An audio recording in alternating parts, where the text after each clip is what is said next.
बिस्मिल्लाहिर्रहमानिर्रहीम। जश्न इकबाल के सिलसिले की 10 रोजा तकरीबात के साथ बाबा शाफी मंसूरवी इकबालवी आपकी खिदमत में सलाम पेश करता है।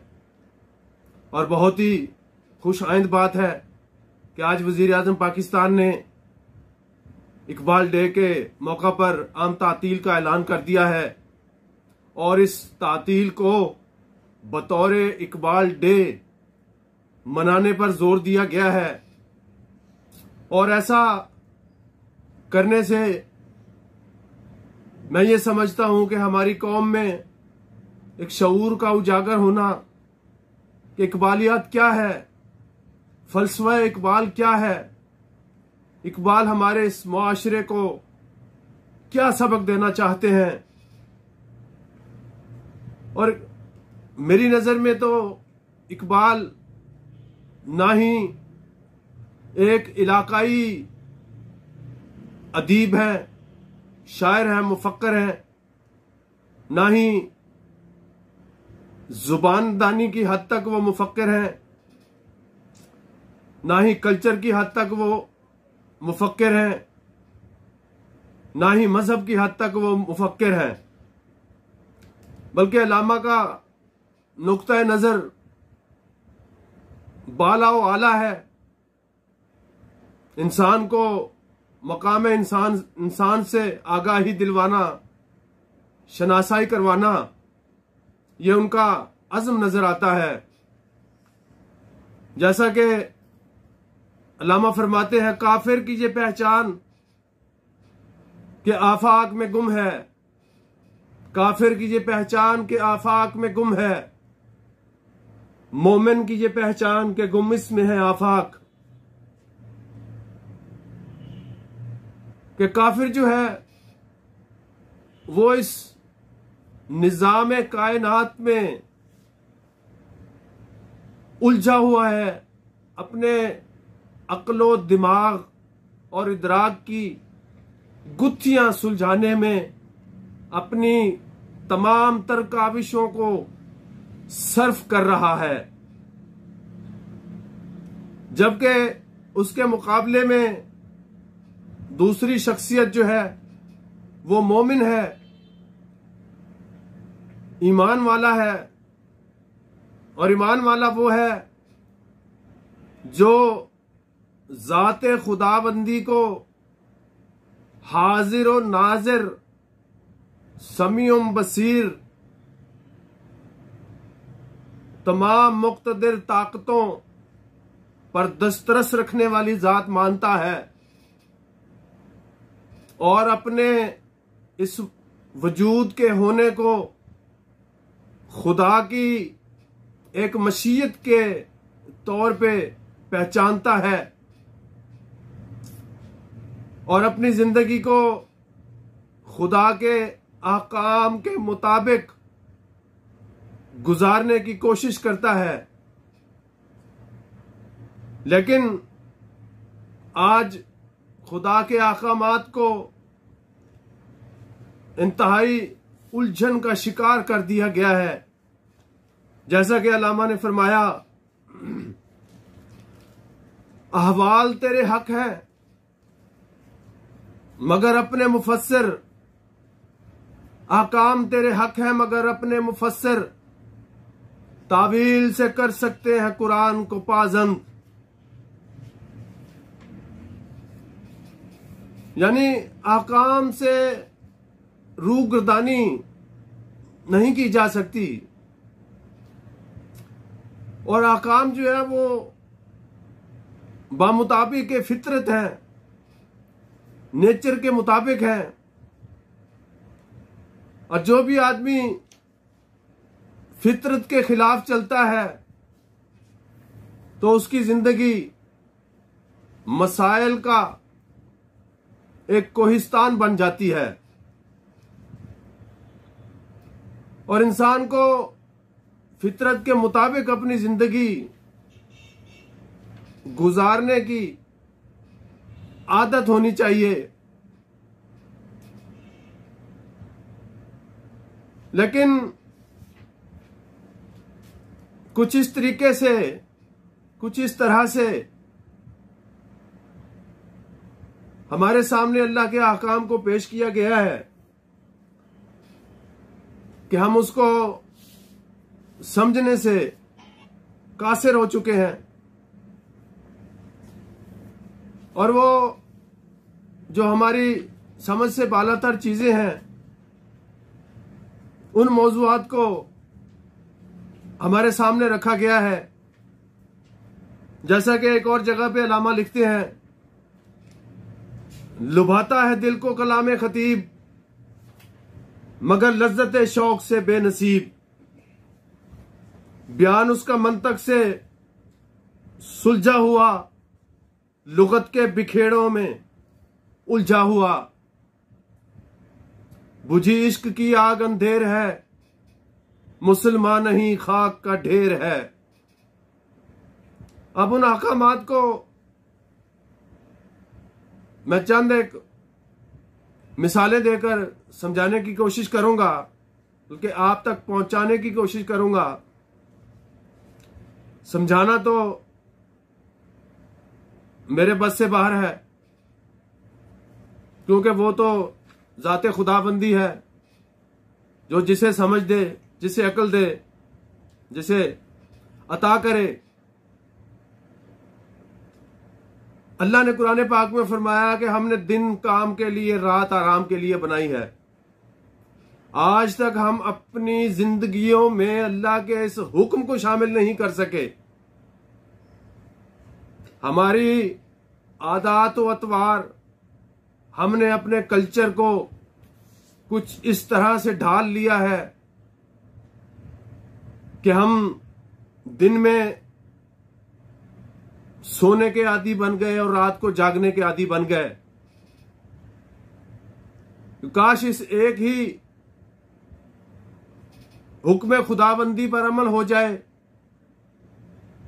कि हम एक सोलर सिस्टम में जिंदगी गुजार रहे हैं और हमारी जिंदगी के अंदर दिन का तुलू होना और रात का चढ़ना शामिल है।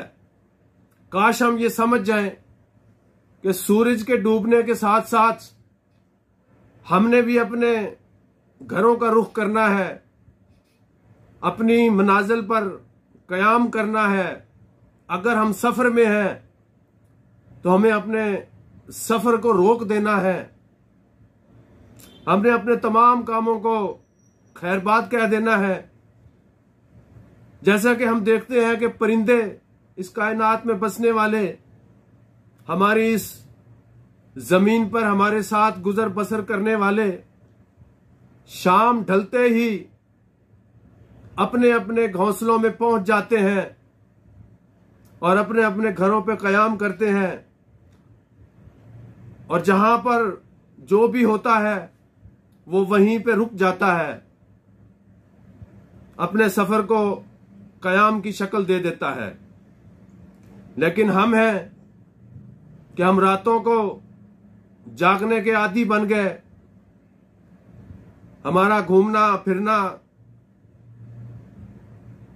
बाजारों में जाना, शॉपिंग करना,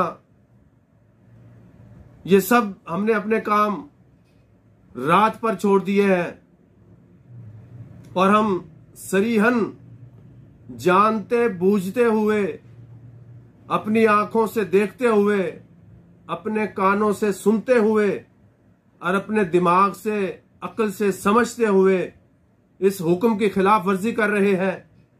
और हम ये चाह रहे हैं कि हमारा खुदा हमसे राजी हो जाए, लेकिन ऐसा नहीं हो सकता। और दूसरी तरफ अल्लाह ने फरमाया, इन्नहु ला युहिब्बुल मुसरिफीन, बेशक अल्लाह असराफ करने वालों को पसंद नहीं करता।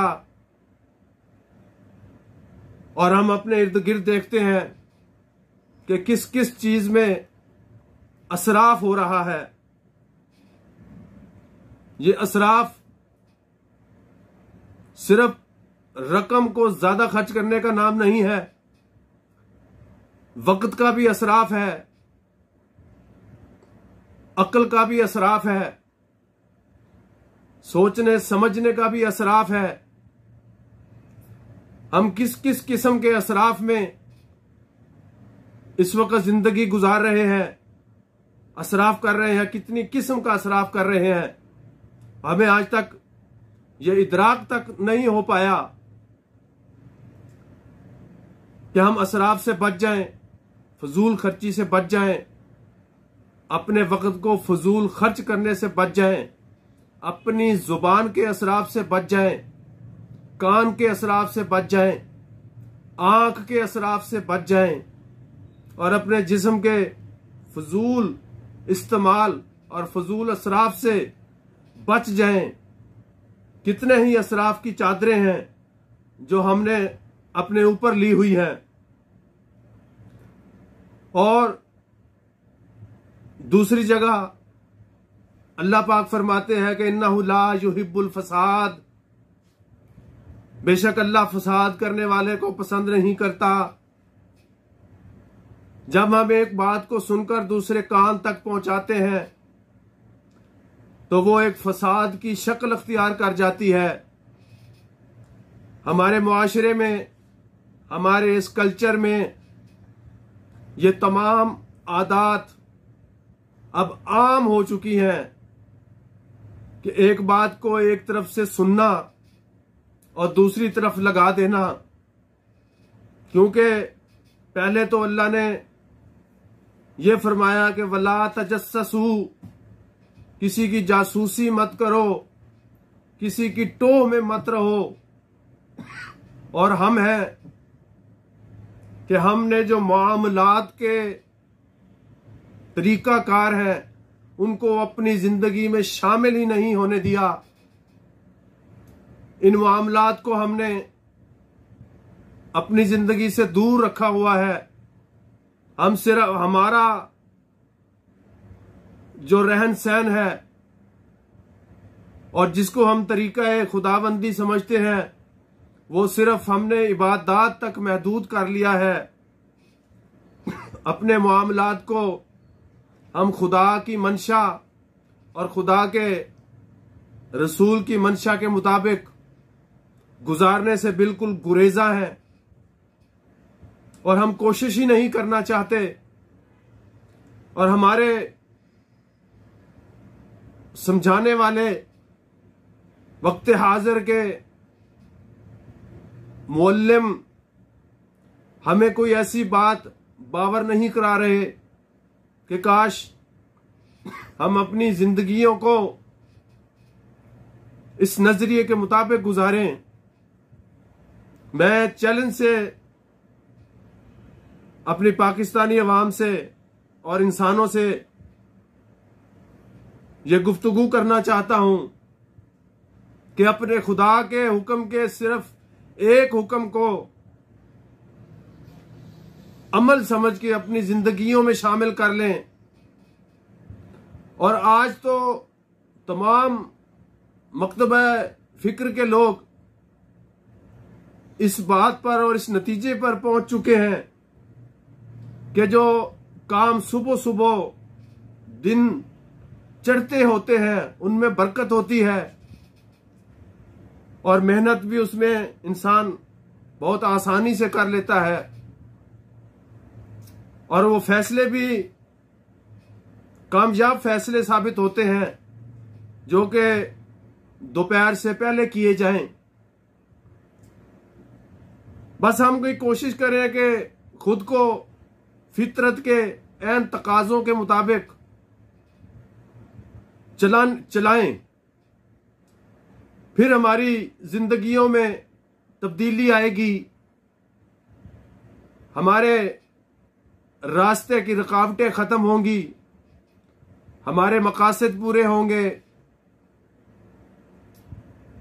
और हम अपनी मंजिल तक पहुंचेंगे। ये जो अक्ल का इस्तेमाल हम कर रहे हैं तो उस पे अल्लामा लिखते हैं कि अक्ल को आस्था से दूर नहीं, अक्ल की दूरी आस्ताने खुदाबंदी से है। लेकिन अकल को आस्तां से दूर नहीं, मगर इसकी तकदीर में हुजूर नहीं। अकल का तमाम निजाम इनविजिबल है कि गैर महसूस चीजों की खोज में रहना, ये अकल का काम है। अकल दूर देखना चाहती है, माजी की तरफ देखती है, मुस्तकबिल पर नजर रखे हुए है, लेकिन अपने हाल पर नजर रखना अकल के लिए बहुत मुश्किल हो चुका है। और जब तक हम इस अकल को मात नहीं देंगे, उस वक्त हम मादियत परस्ती से निकल नहीं सकते। क्योंकि दो किस्म के उलूम अल्लामा अपने कलाम में बताते हैं, एक दानिश नूरानी, एक दानिश बुरहानी है। दानिश बुरहानी हैरत की फरावानी। ये दानिश जो है, अकल जो है, ये नूरानी भी है और बुरहानी भी है। बुरहानी मतलब लॉजिकल, दलील वाली, कि इंसान की अकल को एक परेशानी लाहक ये है कि ये दलील को तस्लीम करती है, लॉजिक को तस्लीम करती है, किसी बिलीव वाली चीज को बिलीव नहीं करती। अकल को जो सामने नजर आता है, अकल उस पे यकीन रखती है, और जो अकल को नजर नहीं आता, अकल उस पे यकीन नहीं रखती। और इस अकल को शिकस्त देने के लिए खुदा ने कल्ब बनाया, और ये कल्ब भी है जो अपने आप को अकल के पंजों से निकाल सकता है। और काश हम इंसान अपने कल्ब की इस वैल्यू को समझें, कदर कीमत को समझें, अपने कल्ब को जगाएं, और कल्ब में पैदा होने वाले ख्यालात के जरिए से अकल को शिकस्त दें। जैसा कि अल्लामा ने अकल को शिकस्त दी, और कैसे दी, एक शेर पेश करता हूं। सुबह अजल मुझसे ये कहा जिब्राइल ने, सुबह अजल मुझसे ये कहा जिब्राइल ने, जो अक्ल का हो गुलाम वो दिल न कर कबूल। कि जब उन्होंने अपने कल्ब की मनाजिल को तय किया, अपने दिल की गहराइयों में देखा, तो उसको एक मजबूत किला पाया, और इस मजबूत किले में खुद को मुकीम करके ही अकल की गुलामी से खुद को आजाद कराया। और ये जब तक अकल की गुलामी से आजाद नहीं हो सकता, जब तक ये एक पुख्ता कल्ब का मालिक ना हो जाए। और पुख्ता कल्ब की जो गुफ्तगू है, उसके लिए बहुत वक्त दरकार है। और मैं कोशिश करूंगा कि अगले मरहले में इसको कुछ आसान लफ्जों में और तफसीलन बयान किया जाए। आज के लिए इजाजत चाहूंगा। वस्सलाम। पाकिस्तान जिंदाबाद।